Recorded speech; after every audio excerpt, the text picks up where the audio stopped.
"That shortcut's ours now, Grandpa. Deal with it." That's what they shouted while barreling through our land like it was their God-given right. These so-called Karen sisters had decided our farm was just another road on their GPS. Week after week, Madison and Chelsea came tearing through in a shiny $250,000 Ferrari flattening crops, terrifying livestock, and filming the chaos for social media clout.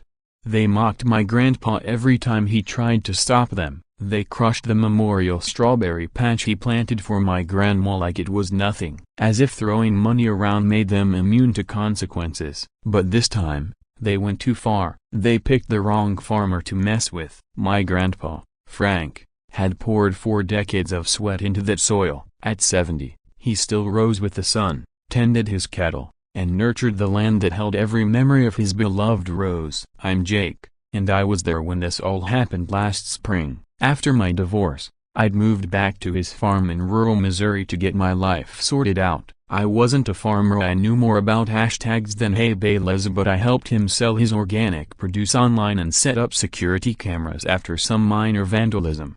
Grandpa never said much, but I knew he was grateful. He believed in doing right by others and that the land repaid your respect, but no one could prepare him for people who didn't respect anything. It started one Tuesday morning in March. I heard a deafening roar like a fighter jet blasting through a bass concert. I looked out and saw a candy apple red Ferrari Portofino skidding across our pasture, kicking up dust, and spooking the cattle. It had to be doing 50, easy, turning our land into a racetrack. Inside, 2 women were laughing their heads off, totally unfazed by the destruction. Grandpa came charging from the barn, still clutching a feed bucket, his expression shifting from shock to fury. They'd just annihilated the heirloom tomato seedlings he'd been nurturing since February, seeds passed down for 3 generations. Worse still, they'd carved tire ruts right through the corner of Grandma's strawberry patch, a spot Grandpa visited every morning in her memory.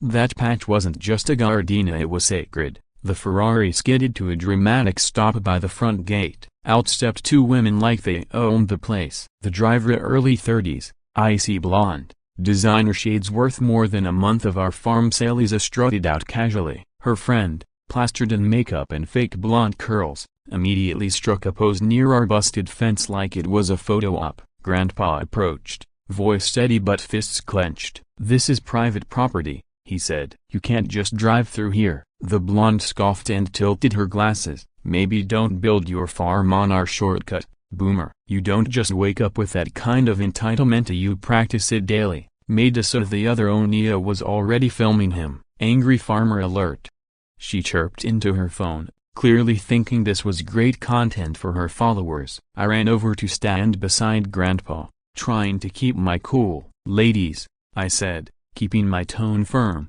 "you're trespassing. You've damaged crops and scared our livestock. You need to leave now." Madison looked me over like I was some weird bug she didn't want to touch. "It's 2025, sweetie. Maybe try updating your GPS. This is obviously the fastest way to the mall." They jumped back into the Ferrari, revved it obnoxiously, and tore through the pasture again, destroying even more on their way out. That afternoon, Grandpa did what any decent man would. He called the sheriff. The deputy who answered was respectful but not hopeful. "Without a license plate or clear footage, it's their word against yours," he said. "Unless you can prove intent, there's not much we can do."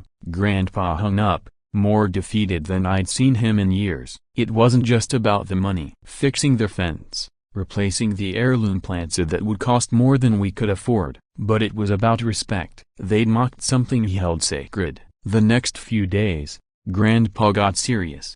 We posted fresh private property and no trespassing signs every 50 feet. He bought a heavy-duty chain and padlock for the gate. I helped install more cameras all over the farm, hoping we'd finally catch them in the act. But the chain didn't even survive the night. The next morning, Grandpa found it cut clean of bolt cutters, no doubt. Taped to the fence post was a note: "Public road, old man. Try keeping up with the times." That's when we knew this wasn't an accident. This was deliberate. These women weren't just entitled, they were mean, and they thought no one could stop them. We'd only just rebuilt that strawberry patch after a storm last year. Seeing it crushed again felt personal, like we'd failed to protect something that mattered deeply. For Grandpa, those strawberries were living memories of Grandma Rosie, of 45 years of shared mornings, now ground under the tires of someone's viral joyride.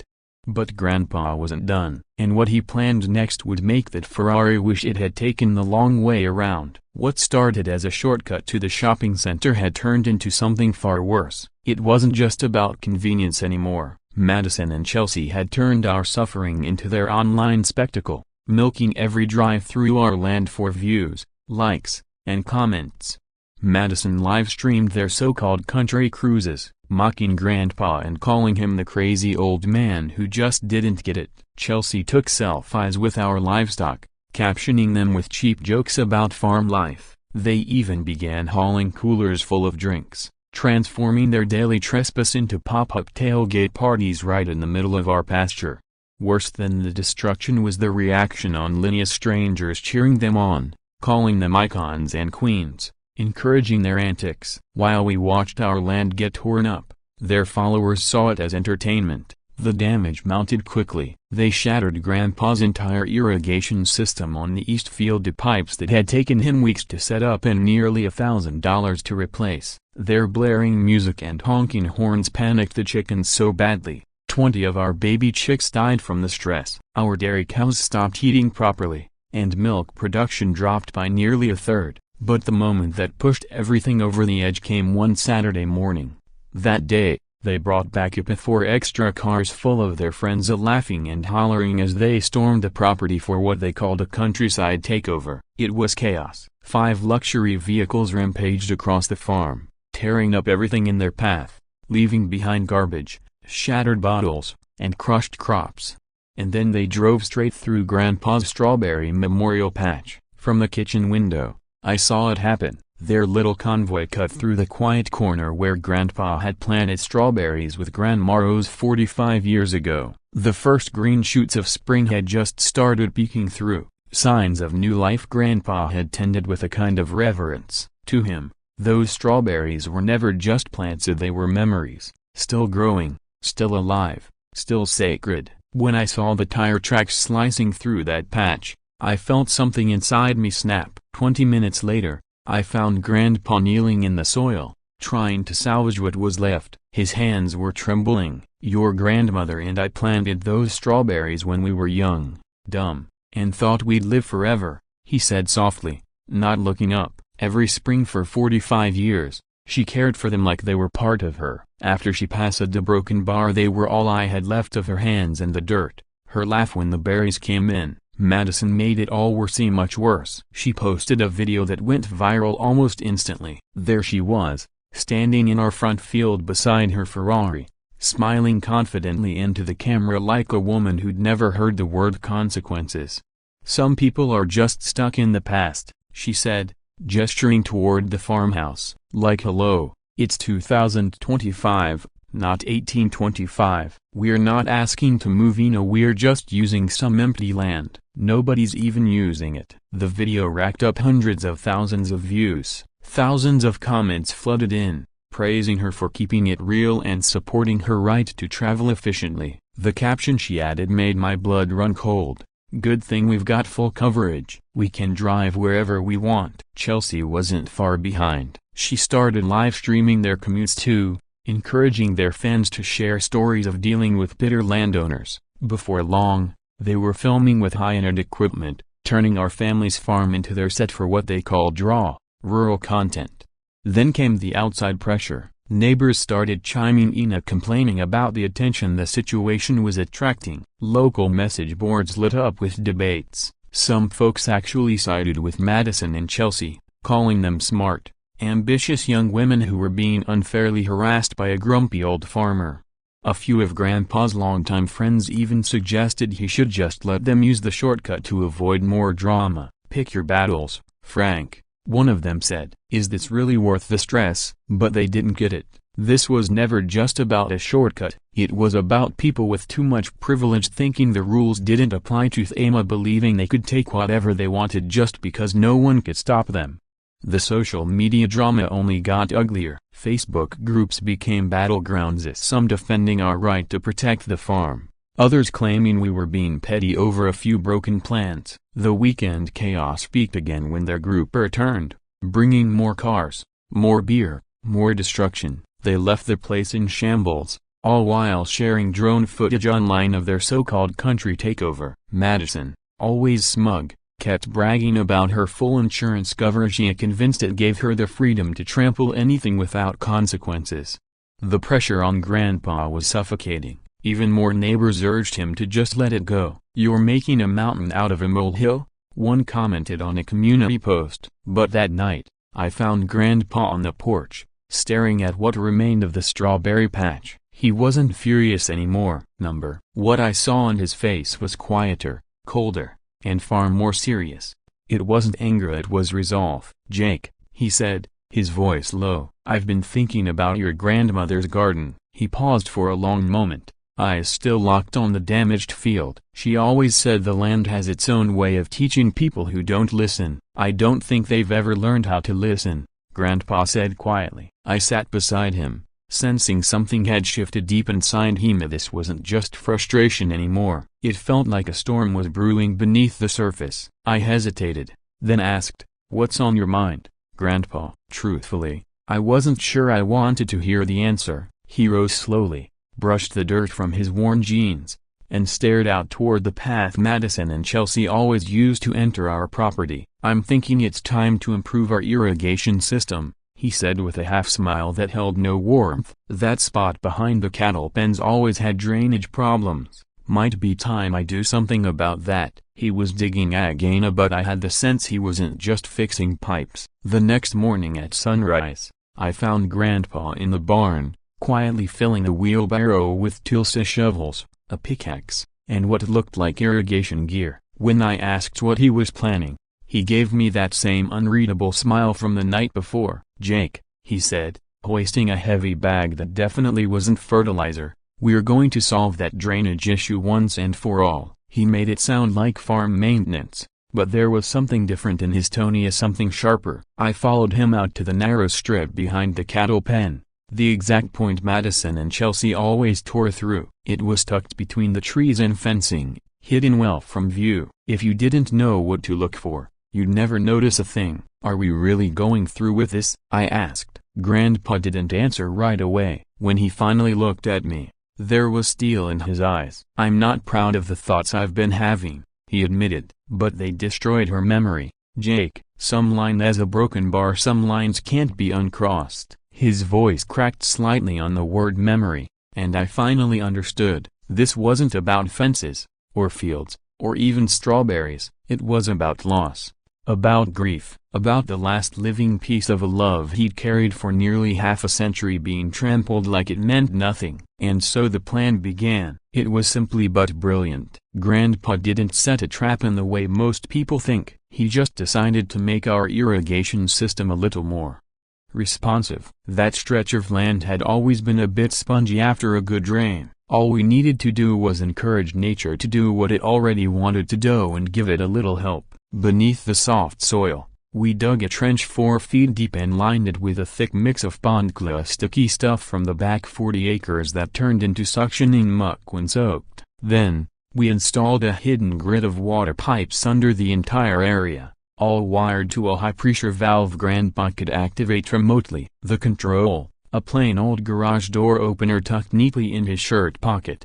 The finishing touch was flawless. We disguised the whole thing with a top layer of fresh soil and hand-transplanted grass from another section of the pasture. No one would suspect a thing. Grandpa even tossed in some wildflower seeds for good measure. "Spring's nearly here," he said with a small grin. "Used to get violets blooming here before all this mess. Wonder what'll come up now." To test our work, we dropped a 200-pound log right in the center and triggered the system. The ground churned, bubbled, and then swallowed it whole in under 30 seconds. "Holy," I started. Grand praised a hand without even looking at me. "Language, Jake," then added, "but yes, a broken bar, holy something indeed." We pulled the log out with the tractor and smoothed everything over again. The irrigation trip, if you could even call it that, was ready. I installed 3 camera angles to cover the area, framing it from different perspectives just in case we'd need footage. My phone was set up for a live streaming too, although I wasn't sure I'd have the guts to actually go live. Grandpa, meanwhile, was completely at ease. He spent that evening double-checking the remote for what must have been the 5th time, humming old country songs with a quiet satisfaction. Sometimes, he said as we headed back to the house, the land has to speak louder than words. That night, I lay awake in my room, staring at the ceiling, wondering if we'd gone too far. These women had been cruel, yes, entitled, disrespectful, but what we'd built to it was a line, one we couldn't uncross. And yet, I couldn't shake the feeling that maybe the land was ready to speak, and this time, someone was finally going to listen. I couldn't shake the uneasy feeling that we might be crossing a line we wouldn't be able to return from. As I picked at my breakfast the next morning, I voiced my doubts to Grandpa. For a long moment, he didn't say anything and just stared into his coffee like it held the weight of everything he'd lost. Then, softly, he began. Your grandmother planted those strawberries when we were just kids and naive and sure we'd have forever. His voice was low, measured. For 45 years, she cared for them like they were pieces of herself. Every spring,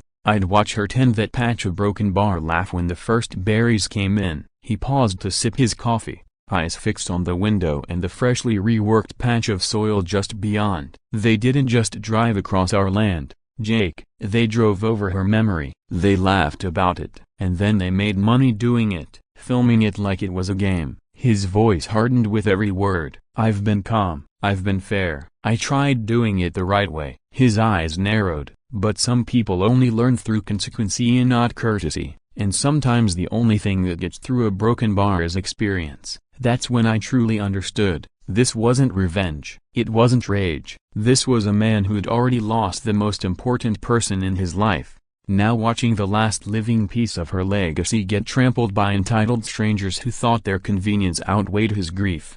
The remote control sat silently on the counter, small and unassuming, yet it felt heavier than anything else in the room. Grandpa had tested everything the night before: water pressure, pipe flow, remote range. He knew exactly what he was doing. By sundown, the preparations were finished. Every camera was in place. The trap was set. Grandpa declared the system ready and sat down with a kind of peace I hadn't seen in weeks. The land, he said quietly, sometimes has to speak louder than words. That night, I lay in bed, staring at the ceiling, thinking about what we were about to do. The mud wasn't just mud anymore. It had become something symbolic, something just. Tomorrow, the land would answer. Saturday morning dawned bright and clear. It was the kind of day that begged for calm, but we weren't interested in calm. Grandpa and I stood near the cattle pen, pretending to check fencing, eyes fixed on the familiar approach point. I had my phone in hand,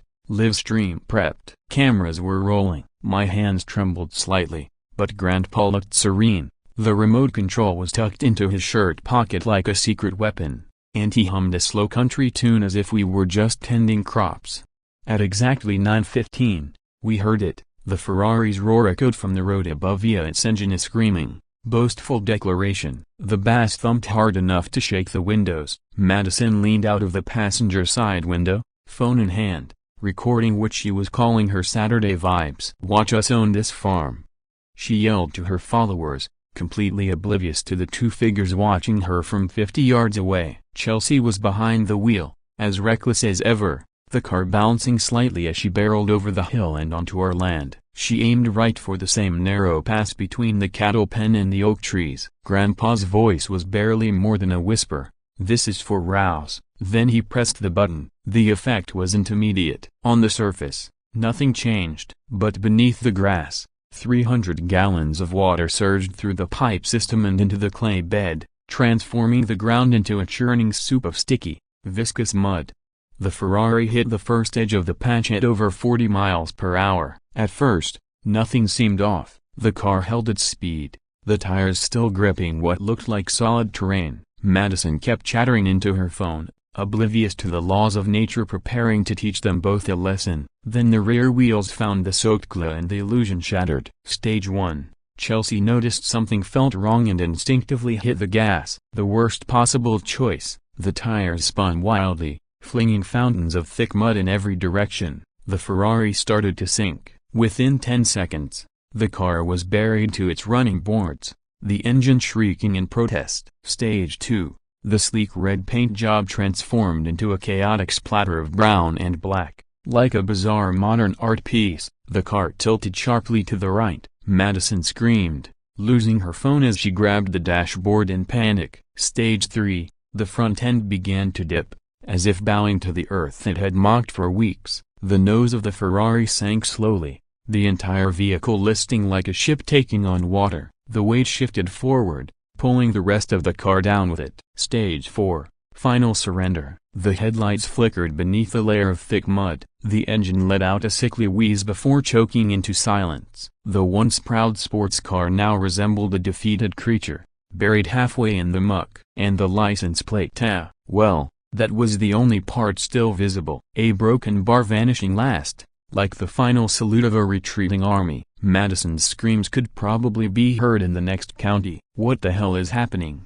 she shrieked, clinging to the dashboard as the Ferrari sank deeper into what was now a professionally crafted mud trap. Chelsea was wrestling the steering wheel and stomping the gas, but every move only made things worse. The passenger door slipped below the surface of her accidental pond, forcing Madison to climb out through the sunroof. She landed in the thick, cement-like clay with a squelch, instantly ankle-deep, and snatched up her $300 designer shoes like the mud had personally insulted them.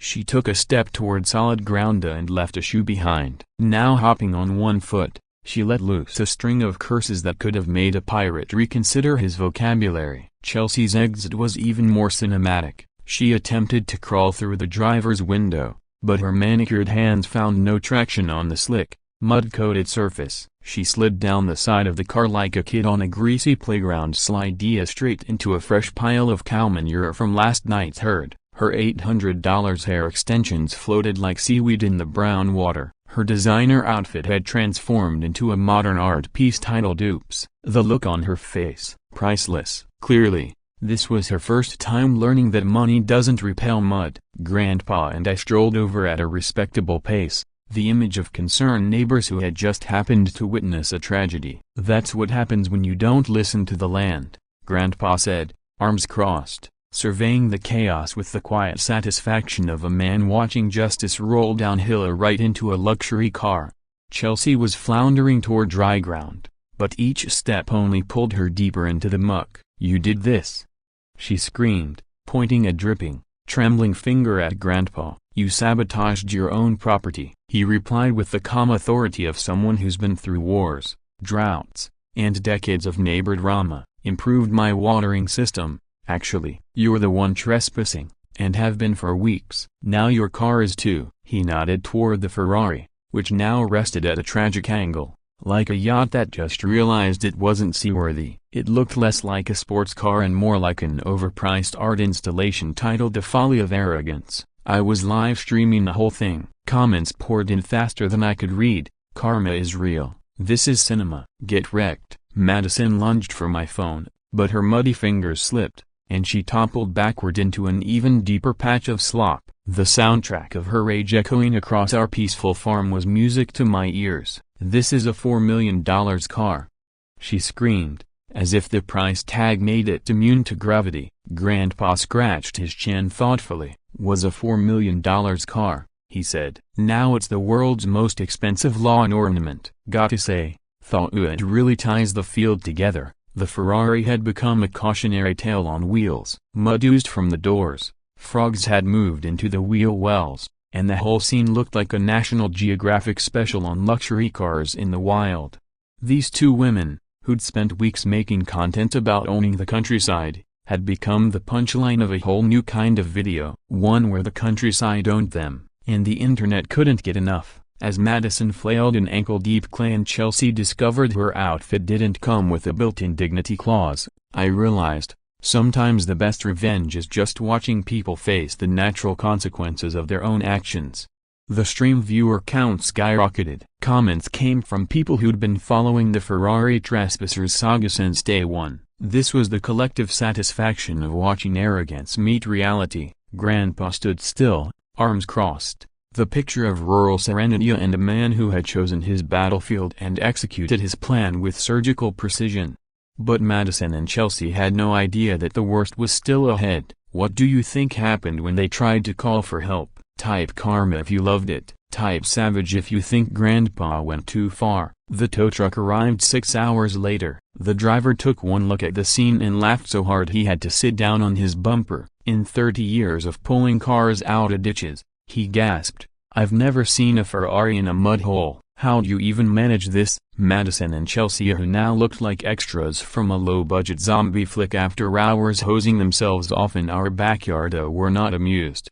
It took a second truck and a portable winch system just to get enough leverage to pull the Ferrari free from what the driver affectionately dubbed the world's most expensive mud bath. Each tug sent more sludge oozing out of the interior, accompanied by sucking sounds so awful they seemed to wound Madison's ego directly.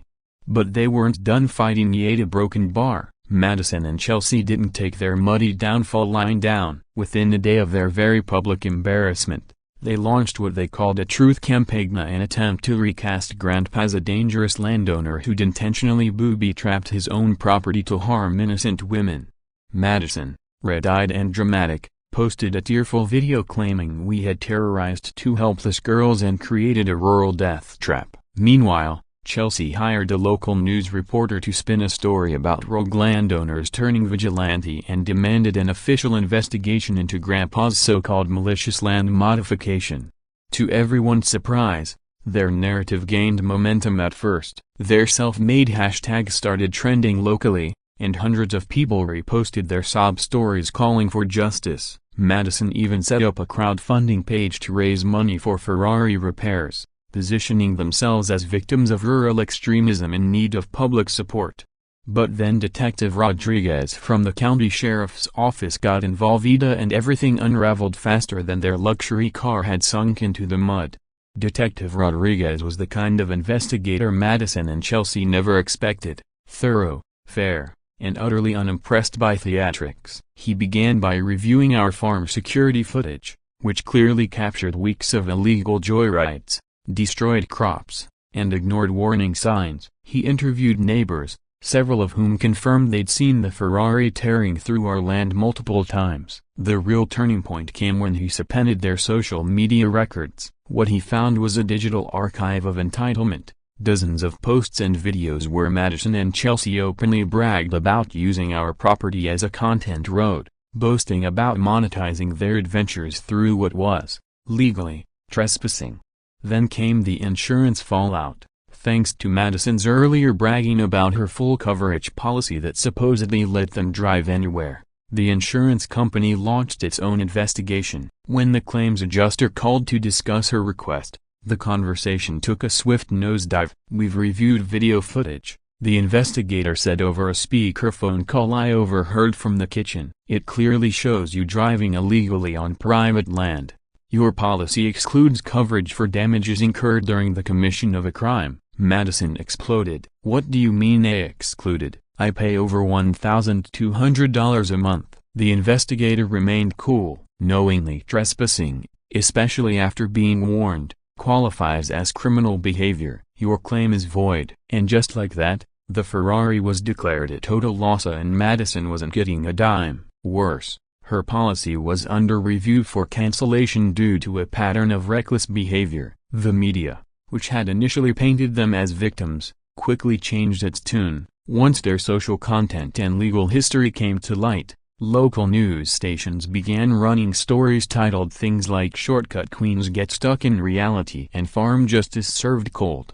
Public opinion flipped fast. Their social feeds, once filled with fans, turned into battlegrounds of criticism and ridicule. The hashtag #TeamGrandpaFrank began trending nationwide, with thousands praising him as a quiet hero standing up to privileged bullies. Then came the final blow. A regional podcast with a huge following picked up the story and dedicated an entire episode to what they called the Ferrari mud trap. The hosts dug into their past, uncovering similar instances where Madison and Chelsea had disrespected private property and mocked locals. They even tracked down former friends willing to share stories of their entitled antics. The episode went viral. The fallout was immediate and brutal. Chelsea's husband, a senior partner at a major law firm, began facing questions from clients and pressure from colleagues. Within weeks, he filed for divorce. Madison's boyfriend, the owner of a successful marketing agency, dumped her via text after his business started bleeding clients who wanted nothing to do with the viral disaster.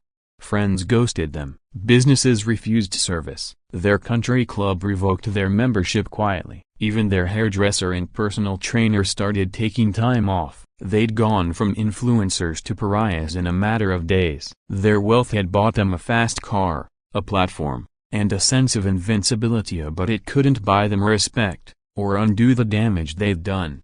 Financially, things went from bad to worse. With no insurance payout, Madison was still on the hook for the full $200,000 Ferrari loan. The extraction process alone cost over $8,000. Their failed attempt to sue Grandpa cost tens of thousands in legal fees. Public opinion wasn't just against them, it was done with them. And through it all, Grandpa remained unbothered, quietly tending his land, the strawberry patch already beginning to sprout again small green signs of life, resilience, and justice.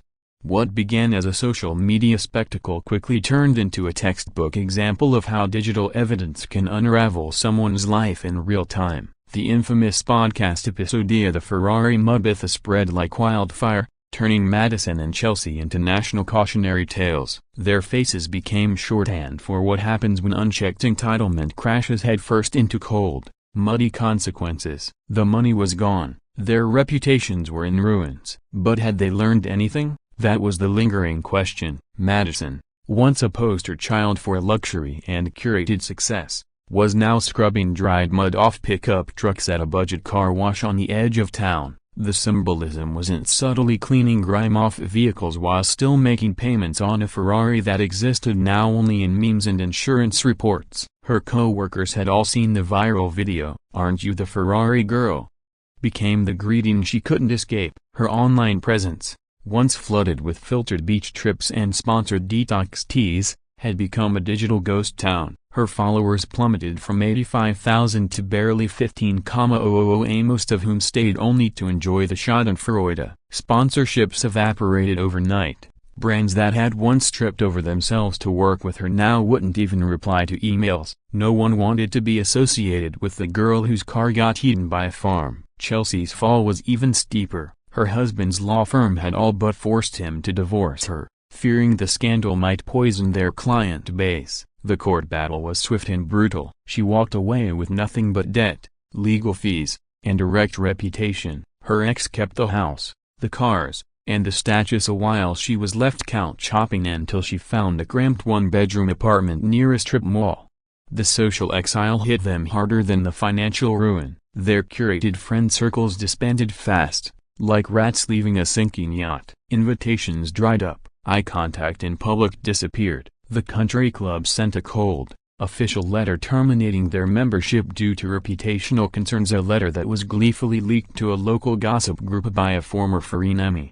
Madison had to move back in with her parents at 26, sleeping in her childhood bedroom surrounded by posters of pop stars and reminders of easier times. Her parents, initially sympathetic, quickly tired of being the house the neighbors whispered about. Her mom stopped going to bridge club altogether to avoid questions like, "Is Madison still paying off that submarine Ferrari?" She still owed nearly $200,000 on the totaled car and had no realistic path to repay it. Her credit cards were maxed from those first few post-scandal weeks when she tried to pretend everything was fine.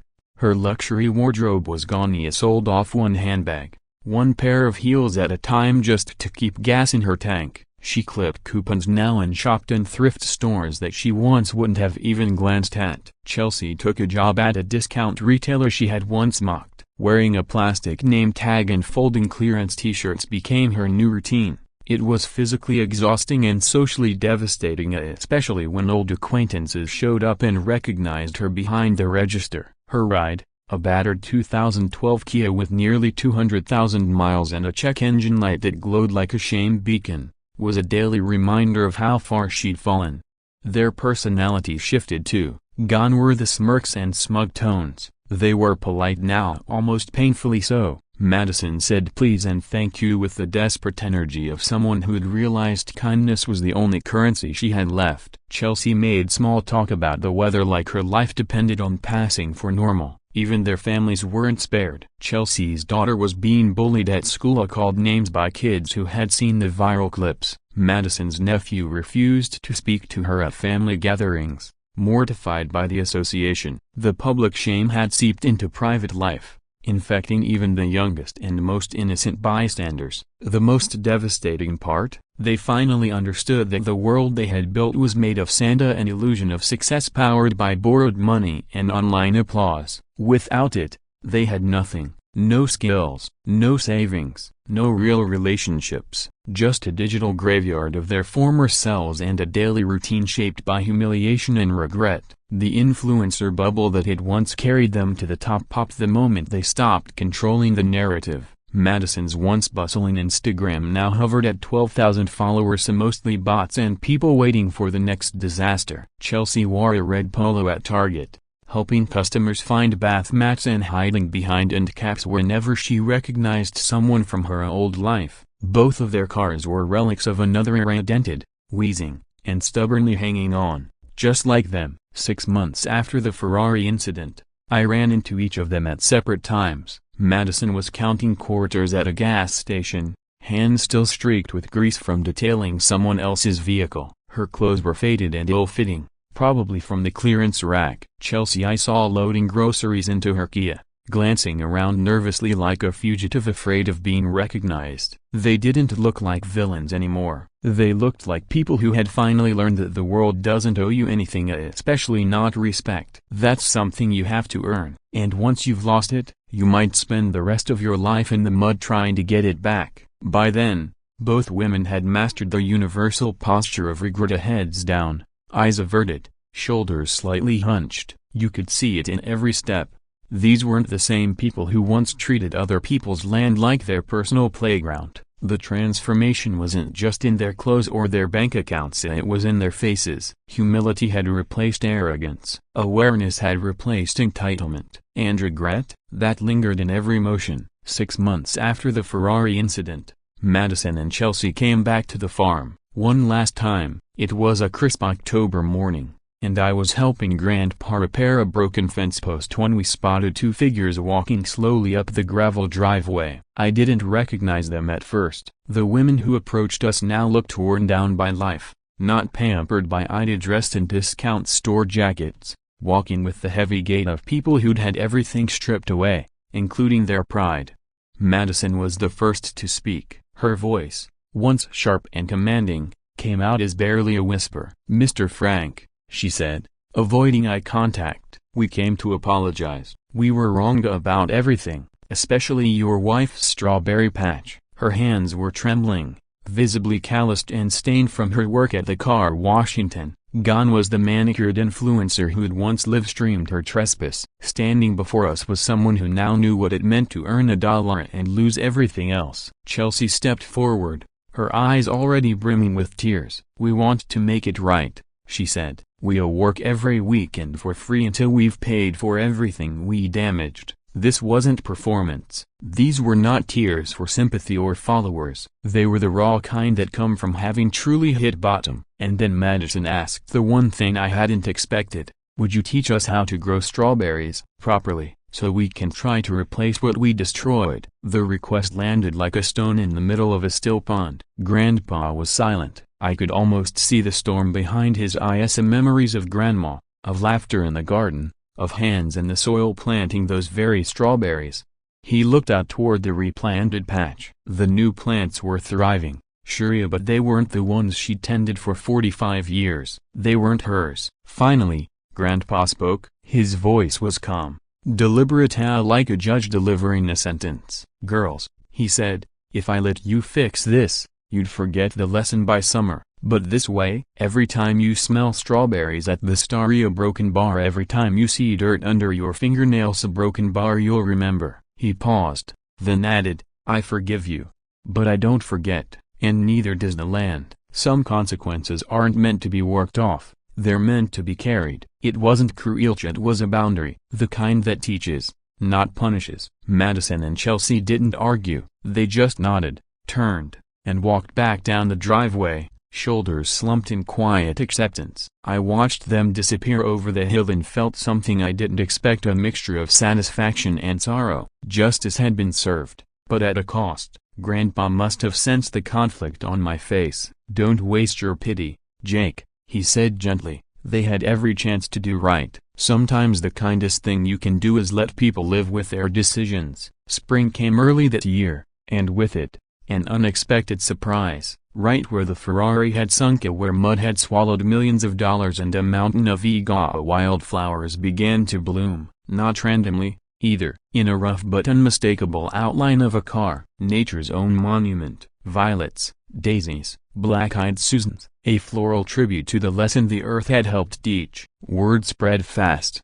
and people started coming from nearby towns just to see what locals now called Karma Corner. Grandpa, always a quiet jokester, put up a small hand-carved wooden sign beside the patch. It read, "What goes around comes around." Tourists took selfies in front of it. Bloggers featured it. Even a regional travel guide added our farm as a must-see quirky stop. Almost a year to the day after it all began, I ran into Chelsea at the gas station. She was filling up an old Honda Civic, and for the first time, she didn't try to hide. She looked a broken bar different, healthier, more grounded. "Your grandfather," she said, glancing over, "didn't have to be so harsh." But there was no bitterness, just acceptance. I thought about it, then answered, "He gave you every chance. You kept disrespecting what he loved most." She nodded. Slowly, "That Ferrari was my dream car," she said with a dry smile. I smiled back. Dreams built on hurting people don't last. But flowers grown from consequences, those come back every spring. And they did. The story of the Ferrari in the mud became a local legend, a folk tale about karma, shared over coffee and passed down like a parable. And every spring, when those flowers bloom again, Grandpa just smiles and says, "Nature has a perfect memory." Was Grandpa right not to give them another chance? What would you have done? Tell us in the comments. And if you loved this story of poetic justice, don't forget to subscribe to Anna Drama Nest for more unbelievable real-life tales. That Ferrari, it may be long gone, but the flowers remember. And that a broken bar might be the best lesson of all.